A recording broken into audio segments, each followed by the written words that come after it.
coming up in just moments.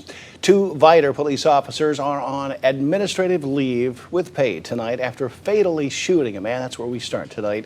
Welcome to 12 News HD. I'm Kevin Steele. And I'm Jackie Simeon. Thanks for joining us. The deadly confrontation between 41-year-old Joe Greer and 2 Vidor police officers happened this afternoon in the 1700 block of East Railroad, just north of I-10 in Vidor. Vidor Police Chief David Shows tells 12 News there was a physical altercation that led to the officers shooting Greer, but he says he can't release further details because Texas Ranger Bobby Smith is leading the investigation. Greer's own parents called police but say they never thought getting help for their son would lead to his death. 12 News anchor Angel San Juan joining us with the latest on this story. Angel? Anna Maria Greer says she was looking forward to celebrating her youngest son's 42nd birthday in just 5 days, but instead she'll be planning his funeral. This after police shot and killed Joe Greer around 5 this evening. His mom says he was armed with the knife, but officers could have controlled him without killing him. I have none left, but I have God. This mother is suffering a pain no parent should have to endure. This is my 3rd son gone. I have none now. I have no.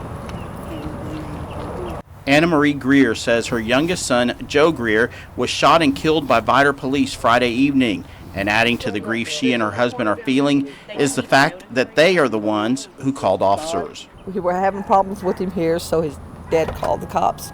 We were going to tell him that he was going to have to leave. He busted my whole sliding door and all that, and then he left. I wouldn't have never called the police if I knew something like that was going to happen. He left on foot, and about a block from the home Greer lived with his parents and son, his life came to an end in a confrontation with police, leaving family members and neighbors stunned. He was a good boy. He was. As far as I'm concerned, he was murdered. Greer's parents say their son had a knife and was going through emotional issues. He had broke up with his girlfriend, and he wasn't doing real good. But his father believes police could have dealt with him without killing him. They could have stunned him or shot him in the leg. But what I hear 4 to 10 times, I call that murder by the Vidor police. And besides having to deal with the loss of all 3 of their children, this couple must also now comfort their 15-year-old grandson, who has been left without a father. And this family has really gone through some tragedy. With Greer's death today, his teenage son is actually now without both his parents because his mother also died tragically in a car wreck.